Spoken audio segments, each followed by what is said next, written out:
We've heard about change and how that's being pushed from the inside, but we can't forget the role of people. As much as we love the role of people in organizations, we also cannot forget the role of governments, the role of finance, and the role of large companies. So we're going to turn now to a conversation about systems and the systems that hold the power. The business, the finance, the institutions, where the ambition really can meet delivery. What are these people doing? So we're going to talk about what's helping climate action right now and how we move to build ideas that are not just short-term ideas, but long-term ideas of legacy. So for this discussion, please, joining me on the stage, we will have the CEO of Beko Corporate, Hakan Beluga. We'll have a business leader, campaigner, and co-author of Net Positive, Paul Pullman. Co-founder of Change Now, Kevin Tayabali, and Deputy CEO of l'Agence Française de Développement, Marie-Hélène Louison. Please welcome all four of them to the stage.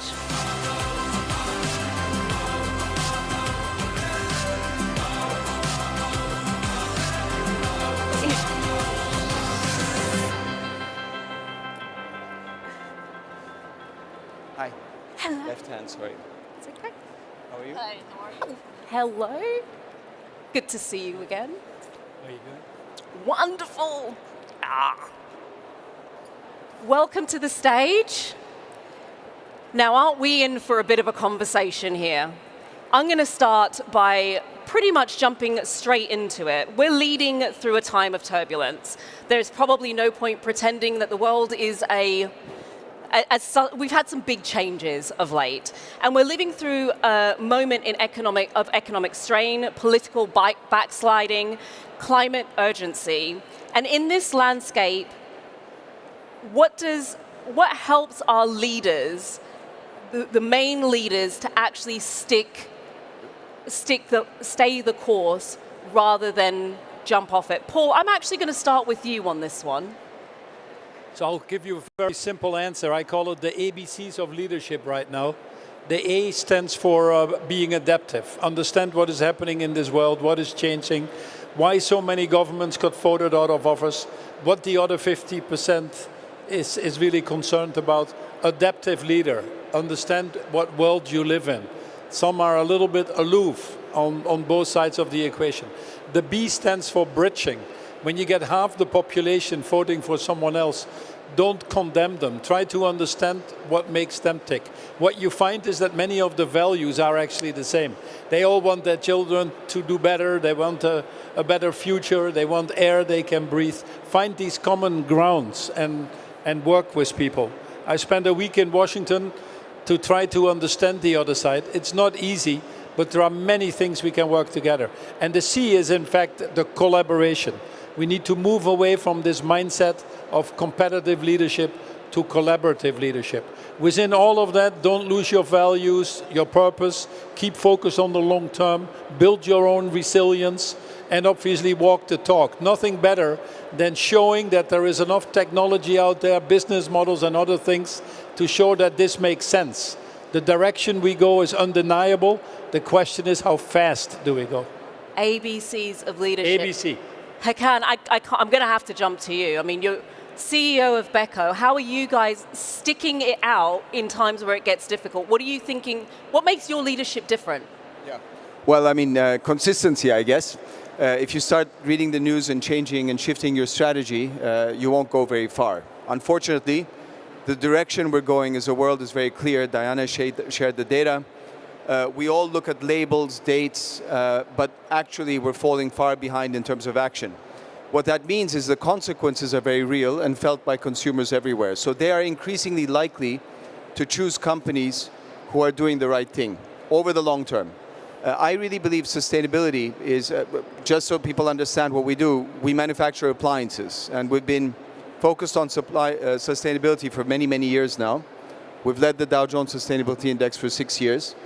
We do this because we think it's a long-term survival strategy. If you don't decarbonize today, if you don't make your appliances more efficient today, in the future you'll be penalized for it.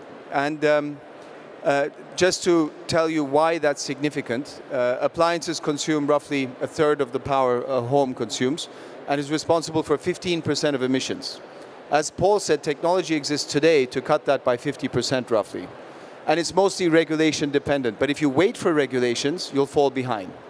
And as a company or as a leader, what we've tried to do, and I use leader in a more loosely defined term because it's always a team, but as a leader of industry, what we've tried to do is voluntarily shift the goalpost and really track the results as opposed to targets and goals and arbitrary dates. I wear this pin 1.5 degrees because abandoning that target, I think, is absolutely insane.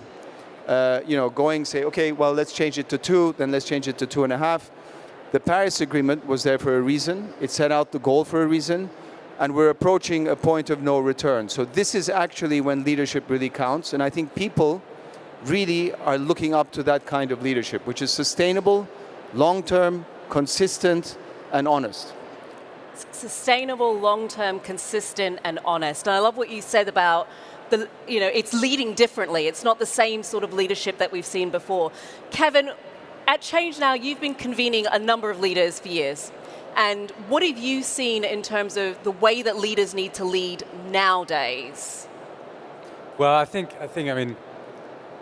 coming back to your question, how do you make the leaders stay the course? I think the first thing that they should do is come here. Right, look at it. There's 10,000 companies, 2,000 leaders that are coming here, and what they see is that, the transition, that's the main stage. That is not a side play, it's the main stage.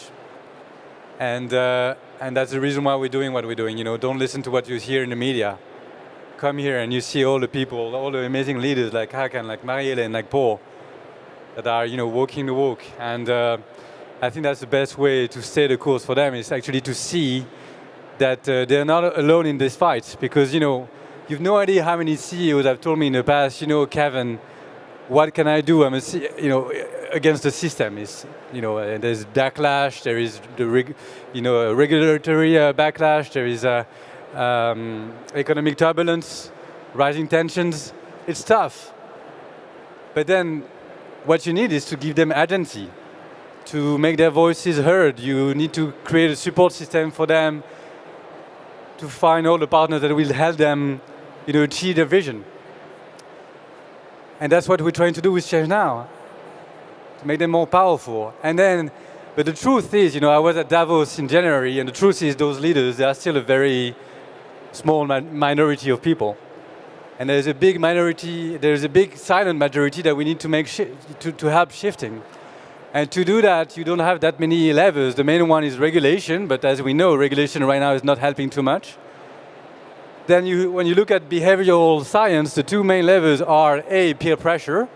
Look at what the other leaders are doing, their successes, their leadership. Bringing the kids, bringing the family, because the kids, when they step up, then the parents, the leaders, they also do it. So that's why we have programs for leaders and their kids on Saturday.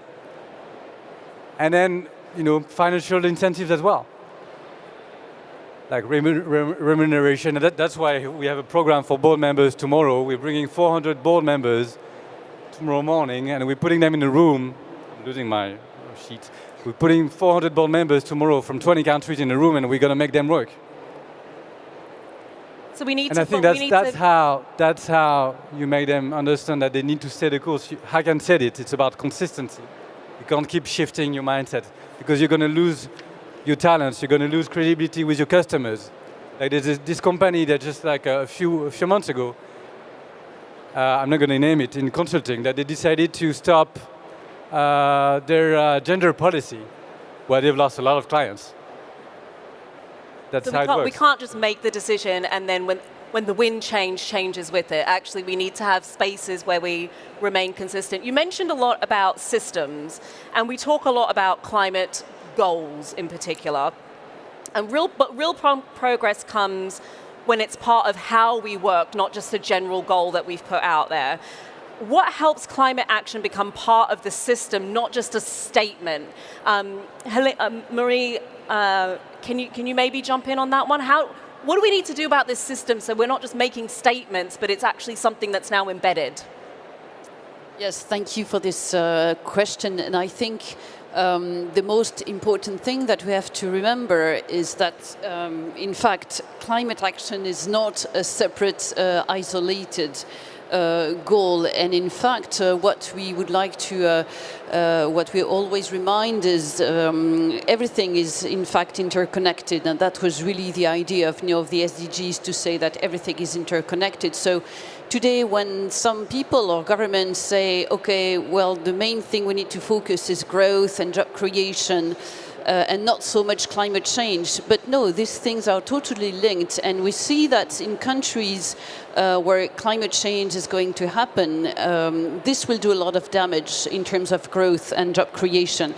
Some studies have shown that for every 0.1 degree of global warming, you can lose as much as 1.2% of GDP. So this is why we always connect climate strategy and social inclusion strategy.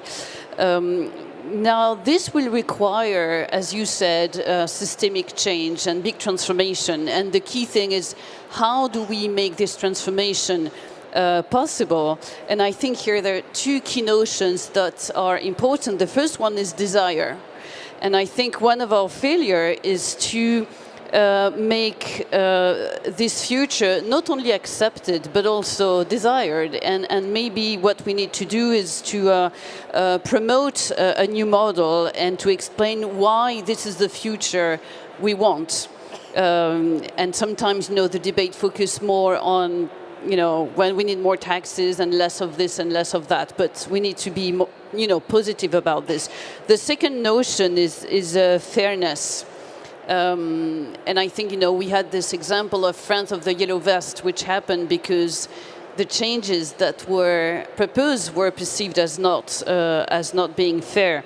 Another example is the just energy transition happening in some countries, and for example in South Africa, where the government has made this the main goal of this policy. And the idea is really, okay, the country needs to be less dependent on coal-based energy, but then what will happen to the communities in Mapulanga, because they depend on coal mining and coal production. So the government is focusing with the help of international financing institutions, and how they will create new job opportunities, train people, provide social protection, so that here again the citizens need to be convinced that this will benefit them, or that the burden will be equally shared. I love that, the fairness that sits underneath the system, not just thinking about a goal, but if we're going to bring people along with us, then everybody has to be able to benefit from it, not just one person. Hakan, I'm really interested from your perspective when it comes to having an organization in a space where we've got turbulent times, and you're trying to create a system where you don't just drop sustainability when it becomes difficult, when it's less convenient, when it's not a hot topic. How have you built sustainability into a company like Beko? Yeah, I'll try and be really brief. Most companies try to rejig the businesses by putting sustainability around the business model. And that doesn't always work, because you're fundamentally trying to do the same thing in a different way. But if you put sustainability in the center and say, okay, as an industry, this is our role we can play. And I truly believe that if you listen to what Diane said earlier, the only way we are going to get anywhere in this battle is by reducing the energy we consume, not just changing the mix. We really have to cut down on consumption. And we have a central responsibility there. So if you make that your core mission and then put the business model around that, then you're playing a completely different game than your competitors are. And that result is self-fulfilling. If it works, and in our case it clearly has, we are now the world's second, Europe's largest appliance manufacturer. I credit our sustainability leadership in a very large part for that leadership. Then the company becomes a purposeful business. And Paul, of course, is a mentor in this. He knows far more than I do.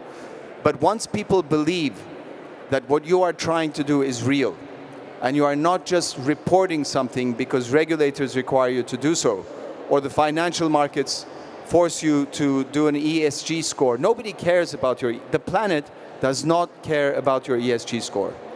And the planet is not something you can negotiate with. So only action, meaningful action, that drives results is believable. And if you get to that believable solution, if your teams, we have 55,000 employees around the world, they believe this to be their core mission. And once you get there, then it's self-fulfilling. Believable action. When you make sustainability the core, so the business is operating around sustainability. We've touched on it a little bit, but I want to dive in a lot deeper around financing, because it's all well and good saying we're going to do all of these things, but it normally takes a degree of money to be behind doing them. So the ambition is there, but some would argue the money doesn't follow the ambition quickly enough. We have all of these big ideas and not enough finance behind it. Paul, what do you think needs to shift structurally or politically to unlock the kind of climate finance that the urgency demands right now? Yeah, I first want to come back to Hakan for a second. He's written a very interesting book, A Mountain to Climb. He gave me it before it was published, so I read it a long time ago. But it's really how you integrate that, and he's a wonderful example of that, how you make it the core of the business model. So to embed it, it's not different for finance, by the way, but to embed it, you need to work at 3 levels. You need to work at your own level and become the moral leader that we're needing. Today, we're short of those leaders. We really see a behavior where people overnight, because of an election, switch their opinion by 180 degrees. It's hard to understand. So how do you keep your own purpose, your own values, and be true to that? The second thing is businesses need to not only put it at the core of their business, but start to think in a regenerative way. We've overshot the planetary boundaries. If we don't start to think in repairing, restoring, like Hakan was saying, we won't get there. And the third thing, unfortunately, but very powerful, is we're so far along the line on tackling this issue that it's difficult to do alone. So we need to form these partnerships. I think the real answers to drive that system change is in partnership. Coming to the financial market, money is flowing. Don't let people tell you a different story. It's just not flowing fast enough. But we have over $2 trillion in green energy. 90% of the expansions was in green energy. The bulk of the financial market are pension funds. They want good returns for people to retire, but they also want to be sure that the world is there to retire in, and they understand that. The good thing is that so much money is now concentrated. You take the BlackRocks, the State Streets, the Japanese pension funds, the Norwegian pension funds, and the list goes on. These people have sometimes $10, $12 trillion under management. The best way for them to get returns is for societies to function. And they're actually your best allies. They're not as short-term as people may want to tell you. But you have to go to them with a value creation story, not a greenwashing story, and certainly also not a green hushing story. The second thing to unlock financing is clarity on policy. The big thing that happened in Paris, and you've heard the previous panels talk about their interpretation, but actually the big thing that happened was the countries in the world said this is where we're going. And it's that certainty of direction that is now being confused in the United States, actually, with tariff on, tariff off, tariff on, tariff off. So that certainty of direction unlocks investments. Finance works on 2 things. They work on return, obviously, and risk. So giving a clarity of direction takes care of the risk part. Where the financial world falls short is they underestimate the speed with which technology curves are making the cost curves come down. And they also underestimate the cost that we will be having in the future by not acting. This is an exponential problem, and we're trying to solve this linear. So that doesn't work. We need to bring that exponential thinking in our actions, in our understanding of technology, and actually discounting future cash flows at a different rate than currently is happening. A lot of financing will be unlocked. We are focusing on impact. We've set up about $12 billion of impact funds. They're actually outperforming the rest of the portfolios in many of these private equity companies that we work with. So it is a very investable area, and it's an area certainly you can see higher returns than in the old brown economy, not surprisingly. Kevin, I could see you over there. Oh, go on, yeah. I'm going to let you clap. I'll let you clap. Kevin, I could see you over there profusely nodding your head. As soon as I, it's so difficult to speak after Paul. But I mean, I agree with everything. I mean, I think it's not just a trend. It's I mean, there is capital definitely, and it's a long-term shift that's happening. Investors they understand that it's real, and it's look. It's not a challenge of a lack of capital. It's more about a challenge of sending a signal. I'm going to give you an example. Like last week, there was for the first time a global agreement on carbon price on maritime shipping emissions. That's huge because in 2028, what's going to happen is that the vessels that exceed the threshold limits will have to pay some fines, and that money will help fund, innovation. Basically, what's going to happen is that this is sending a signal to investors to invest massively into innovation to make maritime sector shift. So they're going to invest in green hydrogen, in wind mobility and things like that. So that's the kind of agreements that really allow for investors as well to throw capital into a sector, because now they will have to make that move. But again, I mean, agreeing with this, the capital is there, and it's really going in the direction. We're welcoming thousands of investors at Change now. There's so many of them, so many philanthropists, so many impact investors, so many traditional investors that are investing in clean energy, in decarbonation of transport, of mobility, of real estate, smart grid, and everything. I mean, that's really the future, and this is not stopping because of some political noise that we can hear in the media right now. Do you know what? I'm loving that it's not as bad as we thought. Maria, I can see you've got something quickly that you wanted to add on to that. Yes, maybe building on what Paul said, because I totally agree. In fact, there is a lot of liquidity in the markets, and so the challenge is more, how do we mobilize this liquidity, and how do we direct financing flows towards the right targets? And that was really one of the main objectives of the Paris Agreement, with an article calling for parties to align financing flows with the low carbon and resilient development. And what was really innovative, and you talked about how can we stay the course, but it did provide a long-term horizon for all leaders, not only state leaders, governments, but also corporates and banks, to set their own trajectories towards this 2050 goal. And it's interesting to see that although the Paris Agreement was non-binding, in fact, so many leaders choose to set their own targets and trajectories. And for public development banks, that provided us with the basis to support country strategies towards this goal. So you were talking about systemic change, and what is interesting also for us is to hear our clients, because a few years ago, and now every other year, we do a client satisfaction survey. And what we noticed was that our client was asking us to go beyond supporting their projects or investments, but really support their strategies of transformation. And so what we're doing more and more is, in fact, to provide finance that supports actors rather than investments, and with triggers based on results. And another important thing for public development banks to do is mobilize also this finance that exists in large numbers.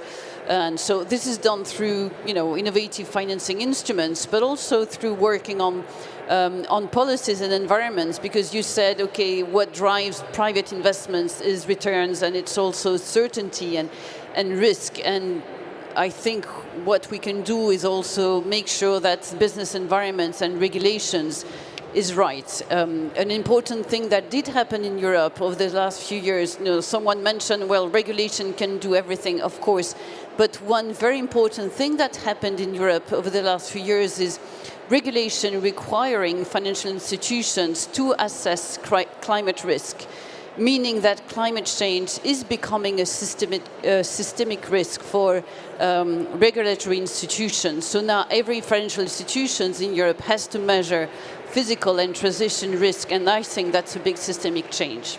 Fantastic. Do you know what? We can only really scratch the surface of this dialogue in the time that we've got, and I really wish that we could go deeper. I'm gonna cheekily end with one last question, and that's gonna give you, you've got like a sentence to answer it in. If there was one mindset or habit or narrative that we need to let go of to be more effective in the next decade, just one, and you've got a sentence each before somebody comes and drags me off this stage. Hakan, I'm gonna let you go first. We have to really stop talking about what may happen, what could happen, and really focus on the data. What is happening now, and act accordingly. Focus on the data and act accordingly. Marie-Hélène? I think what we need to do is fight fatalism, and we need to be convinced that change is possible, that we're capable to trigger change. We're capable of triggering change. Paul? Yeah, I actually agree. There's a feeling of powerless, of fear out there, and these are reactions. And that's not a good situation to be in. It doesn't lead to anything. So you have to muster that individual and collective courage, which is action. So we can choose what side we want to be. And if you want to be on the side of justice, in side of doing what is right for future generations, etc., it has to lead to courage. It's individuals ultimately that make the difference. We've got to have courage because it's individuals that make the difference. And finally, Kevin? I would say ego-driven leadership. China is the fourth company I've built, and I've learned over time that leadership shouldn't be about control. In too many places, leadership means giving orders, taking the decisions, taking charge. But in reality, what people follow is not instructions. They follow intent. So leaders should give intent and not instructions. Why? Because that's when you invite your team to think, to question, and to take ownership. And when people feel that they are trusted, that's when they feel that their decisions matter. And that's when they don't just follow you, they grow. And what we need right now, it's a world where it's not more leaders that attract followers, it's actually leaders that create more leaders.